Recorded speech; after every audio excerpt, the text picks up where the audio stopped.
de Felipe Camiroaga y Hernán Calderón Argandoña. Y vamos a comenzar, compañeros, Salfate, Lama, Monti, por supuesto Carlos Gutiérrez ahí, con el hijo justamente de Raquel Argandoña, quien ayer, Salfa, nos enteramos que era cumplir justamente la prisión preventiva en la cárcel, específicamente en el recinto penal Santiago 1. De hecho, ya está ahí él físicamente.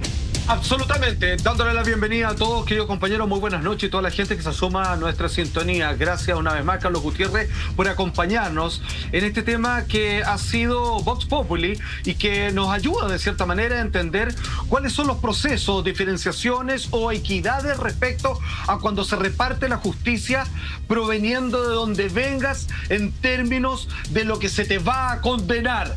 Atención. Dos titulares, tanto Cooperativa.cl como ADN Radio, se convoca en el siguiente título que se resume más o menos así. Nano Calderón, como ya lo decía Michael, deberá cumplir la prisión preventiva en la cárcel de Gendarmería que trasladó a Hernán Calderón Argandoña al recinto penal Santiago 1. Primera pregunta, Carlos. Entendemos que parte de la estrategia, y cómo no iba a ser de otra manera, era mantener en esta clínica privada a Nano Hijo el mayor tiempo posible. Ahora, ¿qué pasa? Finalmente al penal Santiago 1 se va a dar una situación similar, tengo entendido, ¿no? O sea, no pasa directamente a prisión con el resto de los reclusos, sino que va a estar más en el ala psiquiátrica, de enfermería, médica de esa sección, en donde probablemente también se implante una nueva estrategia para mantenerlo en ese lugar el mayor tiempo posible, al mayor resguardo de un ambiente que claramente no le va a hacer ningún bien y del poco acostumbrado que debe estar a eso en ser. Sí, lo que pasa es que en esta instancia, recordemos que él ingresó ayer al recinto penitenciario Santiago 1, él tiene que ser evaluado primero y además considerando las condiciones en que se encuentra el país y el mundo, estamos en pandemia, entonces él tiene que entrar a una zona de cuarentena en primera instancia para evitar cualquier contagio porque él viene del exterior, entonces si él se encuentra enfermo o cualquier otro de los imputados que está ingresando a Santiago 1, puede contagiar a la población penal. Entonces eso es lo que se evita con esto y él tiene que hacer esta cuarentena obligatoria en una zona especial que hay 2 módulos que Gendarmería tiene establecidos para ello en Santiago 1 y ahí va a estar cumpliendo ese periodo de cuarentena de los 14 días y además va a ser evaluado por el contingente de Gendarmería para saber el nivel de peligrosidad que él puede tener y así poder clasificarlo y enviarlo a alguno de los módulos de acuerdo a su nivel de peligrosidad, que me imagino que como es primerizo debería ser un nivel muy bajo. Perfecto. Claro. Acá vemos que se cae finalmente la teoría de inimputabilidad que estaba alegando su defensa. De hecho, en la misma audiencia se dijo que él no había tenido pérdida de juicio realidad, sino que tenía un rasgo más bien de personalidad alterada, lo que no justificaba que él cumpliera esta cautelar en un centro psiquiátrico, sino que tenía que irse directamente a Santiago 1, que era lo que en un principio siempre buscó la Fiscalía, que cumpliera este plazo mientras dure la investigación en Santiago 1. Finalmente lo vemos allá, Carlos, y con respecto a lo que tú mencionabas recién, si bien ahora está en un lugar más aislado por el tema del protocolo de la cuarentena, luego, ¿cómo lo categorizan para poder ver dónde queda finalmente dentro de Santiago 1? Porque sabemos que hay imputados de distinta peligrosidad, como tú bien decías. ¿De qué se trata ese proceso para saber finalmente en qué situación va a quedar Hernán Calderón Argandoña? ¿Cómo es ese lugar? ¿Puede tener visitas? ¿Cómo se viene el futuro de Nano Calderón durante estos próximos 120 días? A ver, Santiago 1 es una cárcel para imputados. Ellos, específicamente la gran mayoría de la gente que se encuentra ahí, son imputados, es decir, que están esperando el proceso penal, esperando su juicio oral, para después saber si son condenados o no. Si son condenados, por supuesto, se puede, y ahí ya se envía a otro penal. Entonces, Santiago 1 tiene diferentes niveles de imputados. Imputados que hayan quebrantado, no sé, libertades vigiladas, que son reincidentes por delitos, imputados que son por narcotráfico, por robo, etcétera. Y entre medio está este joven, o este señor.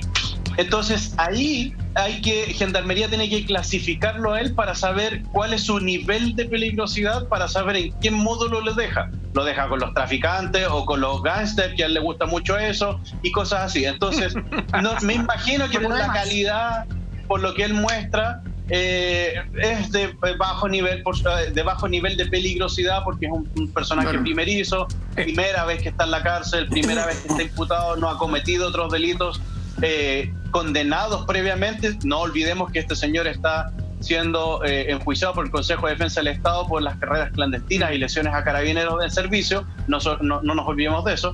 Entonces, depende de ese nivel que Gendarmería lo va a clasificar y lo va a decir, ok, este señor después que pase su cuarentena, se va al módulo X, porque ese es el nivel de peligrosidad que le corresponde y va a estar en la celda seguramente con alguien del mismo nivel de peligrosidad. Claro, es que a eso quiero ir, porque quiero hacer un comentario y le dejo la pregunta a Carlos. Primero, yo me alegro que Hernán haya salido de esta clínica privada. No porque me guste que vaya a la cárcel, ni mucho menos, sino porque en el ejercicio de empatizar, yo empaticé la semana pasada con Raquel Argandoña, ahora quiero empatizar con la gente que tiene a sus familiares en esa clínica, que son gente que no es pública y que tuvo que bancarse durante semanas un montón de periodistas y autos afuera de la clínica, donde tú estás tratando que se rehabilite un pariente. Entonces me parece por ese lado empatizar con ellos, me alegro que lo saquen de ahí, porque finalmente esa gente va a poder encontrar solución a sus problemas. Y por otra parte, el hecho que se haya hecho tan público este tema, que Hernán Calderón hoy día sea una persona recontra famosa, no solamente los que están afuera, me imagino los que están adentro de la cárcel, ¿no se toma en cuenta eso, Carlos, a la hora de clasificarlo? Esto de tener un reo tan popular, un reo que es una celebridad y que finalmente, por hacer o no hacer daño, muchos de los con los que les toque compartir en el módulo posiblemente lo quieran amedrentar. Entonces me parece que es una situación un poco delicada, porque no lo puedes dejar realmente clasificarlo como el resto de los delincuentes, como lo haría normalmente, como se haría normalmente, por el nivel de exposición que tiene el caso. O sí, si hay ley. Exacto, eso es lo complicado. O sea, él comete un delito que es uno de los delitos más graves, casi le quita la vida a una persona. Es un parricidio frustrado. Si no hubiera sido su padre, hubiera sido un homicidio frustrado. Entonces, el nivel de peligrosidad que presenta por el caso por el que está es altísimo, pero, como bien tú dices, Lama, existe todo este faranduleo o estas cosas que vemos públicamente. Entonces obviamente eso Gendarmería lo va a tener que clasificar y lo va a tener que tener en consideración para evitar que otros reos cometan alguna cosa en contra de él. Sumado eso, todo lo que ya sabemos que pasó y todos los privilegios, entre comillas, que tuvo previamente, entonces evidentemente eso va a generar un celo interno en la cárcel. Oye, perdóname, una pregunta muy corta, Carlos. ¿Hay alguna posibilidad que él quede solo? ¿Que no quede en un módulo compartido? ¿Está dentro de las opciones? Lo que pasa es que en la cárcel en Santiago 1, los lugares o las habitaciones donde están los reos son diseñadas para 1 o 2 personas, no más que eso, porque se supone que son reos que están imputados que van de tránsito. Entonces, porque es un lugar de alta seguridad también, entonces con eso se evita la sobrepoblación en las habitaciones, se evita que haya más de una persona, si la persona hay control las 24 horas con ellos también en la habitación a través de cámaras o con gendarmes. Entonces es un lugar relativamente seguro eventualmente, y ahí es donde Gendarmería va a tener que ubicar y localizarlo junto con un imputado que también esté privado de libertad, que tenga características parecidas para que no hayan problemas entre ellos, por supuesto.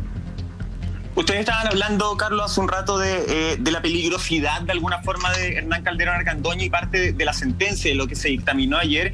Lo recoge las últimas noticias y lo quiero leer justamente porque acá dice que la libertad de esta persona es un peligro para la sociedad y también para la víctima, motivo por el cual se mantiene en esta parte la decisión en alzada, desatendiéndose en lo demás las sugerencias contenidas en los informes médicos. Por eso es que se le da justamente estar privado de libertad en el centro penitenciario de Santiago 1, porque representa un peligro para la sociedad y para la víctima. En torno a Raquel Argandoña, ya vamos a revisar una entrevista que ella dio, porque ella habla de que los medios están haciendo un enjuiciamiento mucho más grave, mucho más duro en contra de Hernán Calderón Argandoña por ser su hijo, y empiezan a salir distintas teorías, Carlos, y yo no sé, quiero que derribemos algunos mitos. Hoy día en la mañana se comentaba de que la celda o el lugar en el que está hoy día Hernán Calderón Argandoña durante estos primeros 15 días como bien tú decías, para hacerle un análisis psiquiátrico y también para tenerlo en esta cuarentena preventiva por COVID-19, decían que era una celda que incluso se estaba acondicionando especialmente para él, que era distinta a la del resto, que incluso iban a tener una especie de extractores de aire acondicionado, calefacción, qué sé yo, que se estaba preparando especialmente para el hijo de Raquel Argandoña. ¿Eso es viable? ¿Es factible que se acondicionen lugares especiales para las personas? ¿Corresponde o tiene que ver con este mito urbano de que queremos creer que hay más privilegios de los que realmente existen? No, no debería corresponder. Gendarmería en ese sentido no va a cambiar una celda provisoria, porque recordemos que en esa celda va a estar 14 días solamente por un tema de pandemia, y va a gastar todos esos recursos para un imputado. Eso yo no lo veo inviable, porque habría que cambiar la estructura de la cárcel, ver las medidas de seguridad, ingresar. Pero es concesionado este sector donde está Nano, ¿no? Pertenece a la concesión. Lo que pasa es que Santiago 1 es una, en todo sentido es concesionado, pero que es concesionado no es que los guardias que estén adentro es concesionado, sino que es los servicios de comida, la mantención, la electricidad, todo eso es una concesión, pero es controlado siempre por Gendarmería. Gendarmería tiene el control de todo esto, y hay gendarmes ahí, no es que ande alguien privado y se mande solo, eso no es así, es solamente para la mantención del recinto. Para entender en rigor, porque nosotros generalmente hablamos del deber ser, de que la justicia debiera llevarse a cabo de la manera más equitativa para todos, de que las condiciones debieran ser en torno a la dignidad de recuperación de un reo, etcétera, etcétera. Pero a veces, digamos, las lindas palabras chocan con una realidad que es bastante más cruda de lo que uno está dispuesto a aceptar o incluso enunciar en un medio de comunicación. Entonces, hablando calzón quitado, ¿corre algún tipo de riesgo Nano Calderón al estar en prisión respecto a la figura que él representa en relación a los demás reos? ¿Va a tener que estar encerrado siempre? ¿Va a poder salir a un patio en donde quizás, digamos algunos, como ha ocurrido con otros personajes mediáticos, pero que han sido mediáticos por los tremendos crímenes que han cometido, en donde los demás reos se lo tienen prometido, de que a veces hay peleas y los gendarmes no son capaces, por cantidad de números, de contener esas trifulcas? Y en el caso de él, ¿cuáles son los verdaderos riesgos, tanto psicológicos como físicos, a los que está expuesto, entendiendo y hablando con toda la honestidad de que él no es un reo más? Está en una condición muy diferente del resto de la población penal. Mira, lo que pasa es que la condición de él es especial en ese sentido, porque él y su familia, en este caso su madre, ha hecho, y el abogado y su abogado han hecho muy público esto. Entonces ellos mismos han generado este ambiente extraño, incluso de este beneficio primario que tuvieron de haberse ido a la clínica. Entonces obviamente eso va a generar un roce seguramente con otros reos que no tuvieron esa opción, que también a lo mejor tenían dinero para pagarlo, pero no tuvieron esa misma opción. Pero vuelvo a insistir, y lo he escuchado en varios paneles de diferentes medios de comunicación, en varios abogados insisten en esto, que si ellos hubiesen sido el abogado representante de Calderón Argandoña, ellos se hubieran quedado callados y hubiera estado y de hecho todavía estaría en la clínica. No hubieran recomendado que la mamá saliera llorando, ni que el abogado saliera también tomando cartas en el asunto, y menos golpeando a Gendarmería, y porque ya se convirtió tanto en algo tan extraño que el delito que comete pasa a segundo plano, y de hecho que es más de un delito que se está investigando, pasan a segundo plano, y nos estamos preocupando más de su seguridad, o qué es lo que dijo la mamá, o qué es lo que dijo el abogado, y qué pasó con la clínica. Entonces ellos mismos generaron este ambiente. Obviamente Gendarmería es una institución muy seria, muy respetable, que va a cumplir los protocolos, y obviamente lo va a tratar y lo va a proteger en toda consideración, pero es un reo más, tiene que protegerlo tal como protegen al resto de los reos. Ok, ahora, a ver, entendamos un poco la situación que se está dando, porque no la tiene para nada fácil Nano Calderón, hijo. Por ejemplo, hace poco, a partir de una declaración voluntaria de parte de que finalmente entrega a la fiscalía, entendamos que ella está en férreo apoyo a su padre, y para nada, digamos, ha llamado delincuente, psicópata, cuántas cosas, de parricida a su hermano. Ya claramente hay un puente roto hasta quién sabe cuándo con alguien que es de su misma sangre, y que ella entrega en la instancia de querer decirle de cierta manera al tribunal, entiendan con qué tipo de personas estamos lidiando, y acusa un hecho que finalmente él también agrede, al menos con toda la ferocidad del caso, verbalmente a su madre.